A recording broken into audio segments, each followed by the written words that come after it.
Good stuff. Back to the NFL, talking Bucs now. It looks like Tom Brady will have his old buddy Antonio Brown for the showdown with the Saints in Week 9. Bruce Arians, who, remember, was pretty vocal about AB not fitting in with this team earlier this year, talked to Peter King about the short leash that AB is on now. He said, he screws up one time, he's gone. I don't think he will because he wants to play. I love Mike Evans. Today, he didn't touch the ball till the fourth quarter, but he just wants to win. Chris Godwin, same way. Gronk, same way. If AB's not that way, then we're going to have a problem. So, Brandon, will Antonio Brown be a good fit with Brady and the Tampa Bay Buccaneers? Absolutely. Tom Brady's one of those guys that can just pull you in and get you on the straight and narrow. And I think that conversation already happened. So I don't think there will be any problems moving forward. I love this, right? Because when you look at what teams are dealing with around the NFL when it comes to injuries, they're pulling people off of practice squads that haven't played. They're pulling guys off the street. You got guys like that haven't played in 4 years getting calls. So when you have a potential Hall of Famer sitting on the side and you also have a team that is built to make this run to the championship, you get it done. Now, Nick, you just talked about, well, Bill Belichick made a great decision on moving on from Tom Brady because he knew he couldn't lead his team to another Super Bowl. So it was a great decision. Yes. Well, it looks to me like Tom Brady goes to Tampa and he can lead this team to a Super Bowl, which is interesting because who was in a better position last year? Was it the New England Patriots or was it the Tampa Bay Bucs? I believe it was the New England Patriots. When you look at Tampa, the Tom Brady effect, the offensive line, one of the worst in the league. Turnovers, one of the worst in the league. Penalties, one of the worst in the league. Defense, one of the worst in the league. So you take Tom Brady, you insert him into Tampa in this situation. You have a Super Bowl contender. You're banged up at the wide receiver position. You insert Antonio Brown. But now you're back on track. So this is a scary situation. So here's the thing. I would have taken this risk as well if I were Tampa. And I think Bruce Arians is exactly right when he says he screws up once and he's gone. And I said this when we were talking about Seattle bringing in Antonio Brown. You're paying him nothing. You're giving up no draft picks. So there is minimal risk. So I don't think it's the wrong move. But I don't agree with a lot of what Brandon said there, which is we know Tom Brady will get Antonio Brown under control. Antonio Brown was literally living at his house and lasted 11 days. Couldn't help himself but to tweet and Instagram his way out of New England. The only person who can help Antonio Brown is Antonio Brown. So whether he wants to continue to blow up his career or not is going to be based on whether or not, to be totally honest, he hit bottom when he was shackled in that courtroom and realized nobody in the league wanted to touch him. But as far as Bruce Arians and the fit, I would have taken the risk, but I also would have been maybe a little more cautious with my commentary over the last 18 months if I'm Arians. He's called him a diva. He said they don't have room. He said he's not a fit. And in those comments right there where he says Evans and Godwin, those are great guys. They don't mind if they're not getting touches. Okay. Chris Godwin's never been paid, ever. Was coming off an all-pro caliber year last year. Numbers not the same this year, even though the quarterback play has gotten better. Mike Evans is on pace for the worst year of his career since his rookie season. And I understand it's like, well, we were banged up, but you're not anymore. Your wide receiving core is totally healthy now.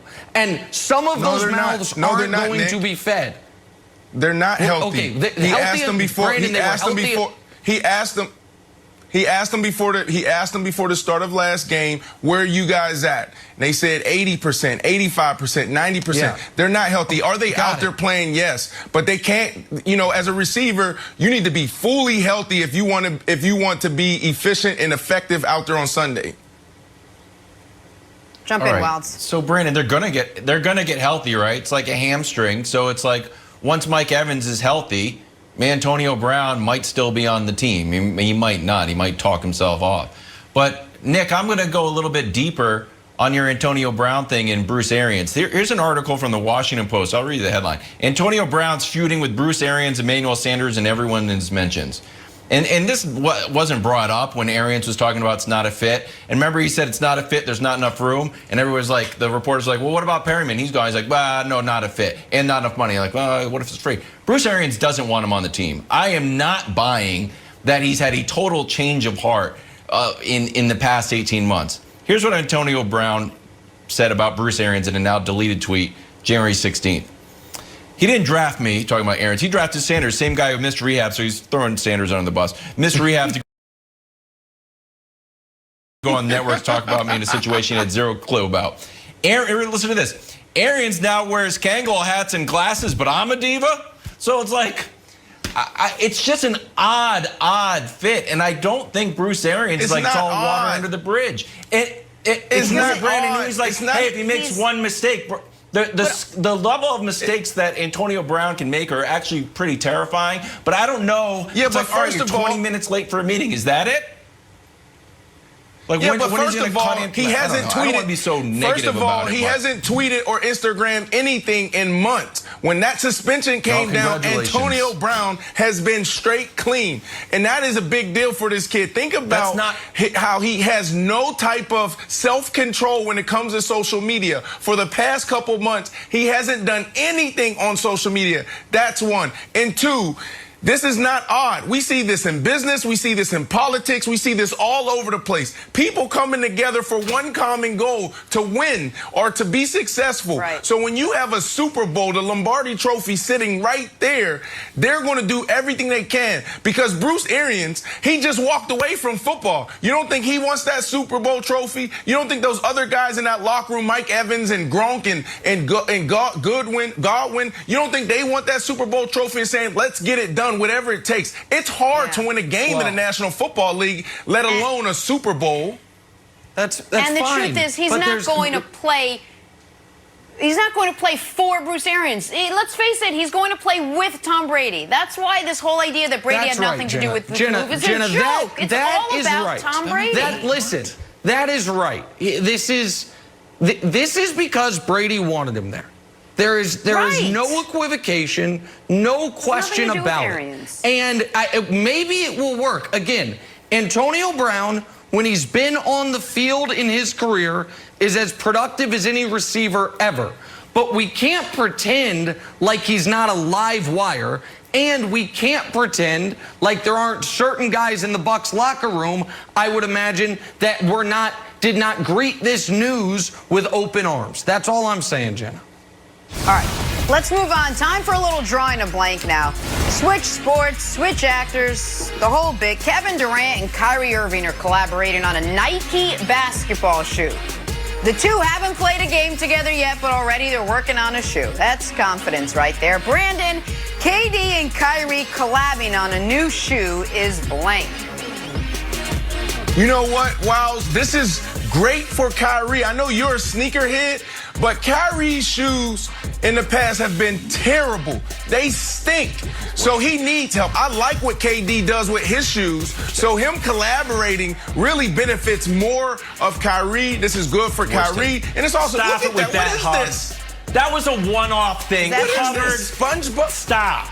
That's what is this? Come on, man. Kyrie's shoes, he needs all the help he can get. Priced in a great shoe to play basketball. Stop. This is an assassination of my take that Kyrie has good shoes because he made one SpongeBob shoe. And guess what? SpongeBob is probably pretty popular. Not a great looking shoe, but it's a great look. Show me a good Kyrie shoe. He's wearing them probably. Show me all one. the Kyrie shoes are great. Now I'm gonna dig into sneakerhead stuff. All right, now can we do this again later in the show? I gotta get the stats on how many shoes Kyrie sold. They're a moderately priced shoe. They're better. Please bring it back. Please, Keta, bring it back. Fair. I want to see this. It's a nice shoe. It's got a gum sole. I'm agnostic on KD and Kyrie sneakers. I think they're fine. I just think, Jenna, very busy offseason for these two. Podcasts. Yeah. They picked a coach. Yep. Now they're making shoes. Yep. Got a lot going on for KD and Kyrie. Running the team. Anybody can be the coach. Yeah.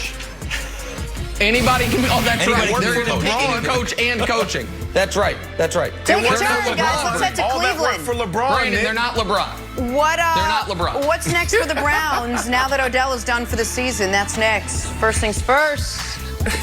A lot of things work for LeBron, Shoes before Brandon, that don't shooting. work.